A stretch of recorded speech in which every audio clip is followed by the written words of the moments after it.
Today I'm going to talk about 9 tips to make your home purchase go smoother. Hi, I'm attorney Steve Riley, and I've been doing real estate closings either on the buy or the sell side for more than 4 decades. So let's get right to it. Tip number 1, don't make changes to your finances prior to the closing. All right. In other words, I had a client once who, after he filed his application with his lender, he went out and bought a car. And at the time of the closing, the lenders always have in their documents a statement that they want you to sign under oath that says that my finances haven't changed. Or another one is they also have the application for you to sign, and they ask you to verify that your credit is as stated on that. And if you have another payment, you're going to have to tell the lender about that prior to the closing. And it may affect whether or not you get that loan and get the closing money. Don't do it. Just wait till after the closing if that's something you're going to do. The second one is don't change jobs, because the lender is relying on your work history in order to give you that loan. And if you change jobs at the time of the closing, they make you sign a statement that nothing has changed with regard to that situation. Unless, now naturally, if that new job is so lucrative and you can get out of the purchase that you're going to take that new job, well, then you may want to take it. But if it's just simply from one job to the other, you don't want it to interfere with your house purchase. The third thing is make your credit payments on time. The worst thing you can have is some kind of credit issue happen between the time you file your application for credit and the time of your closing, or the time that your loan is about to be approved by their lender's underwriting department. Number 4, don't make any big purchases prior to the closing. And the reason why I say that is almost always, invariably, I find out that subsequent to the closing, there was some expense my clients had to go through that was unanticipated. Something happened with the house, or something that they ended up having to purchase for the house that they didn't even think about prior to the closing, and it was a necessary purchase, perhaps a necessary repair to something that was in fact working on the day of the closing and the day of their inspection, but then, lo and behold, broke down after the closing or shortly after the closing. So consider not buying anything for any big purchases anyway till after you close.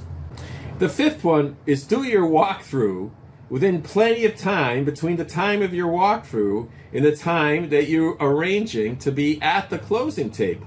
Many times I get people who are rushing through their final inspection because they have to get to my office in time to begin the closing paperwork, and then so we can meet up with the seller's attorney to have the closing take place.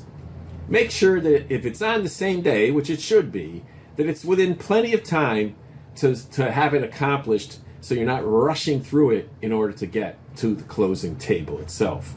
Number 6, make sure that everything the seller said he was going to do prior to the closing has been done.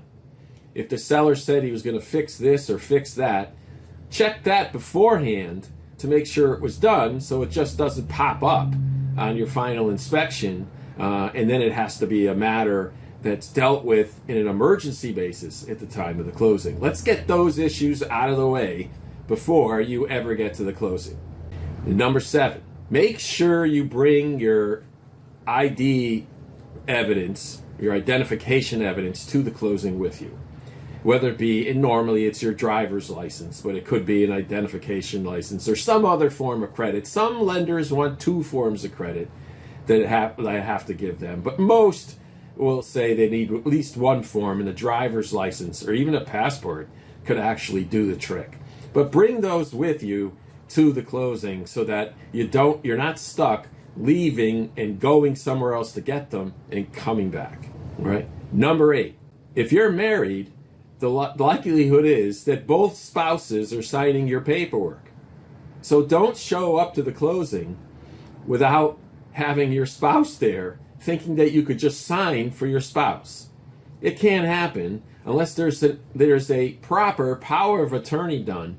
And even so, even if there is the power of attorney, you want to make sure that that's pre-approved by the lender or even the seller, that there's going to be a pre-approval of what's going to happen with those documents. Are they going to be, is the power of attorney going to be pre-approved by your title company as well?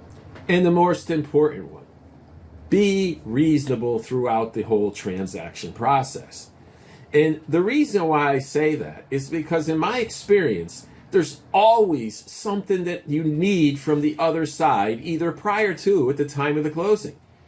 If you are unreasonable with regard to a reasonable request of the other side, in this case the seller or the buyer for that matter, if you're on the other side, it always ends up biting you in the foot, so to speak. So, please be reasonable. That's going to only benefit you to get smoothly into your house and then get on with your life. If you like this video, please consider giving it a thumbs up. Or if you want to comment on the video, please leave your comments down below. I'll be glad to try to respond to them. And then also, if you could subscribe to the channel, that's also helpful. In addition, if you want to click that little bell button, that will allow you to be notified when I make additional videos. Because again, it's my belief that an educated client is a better client. Well, thank you for watching and have a great day.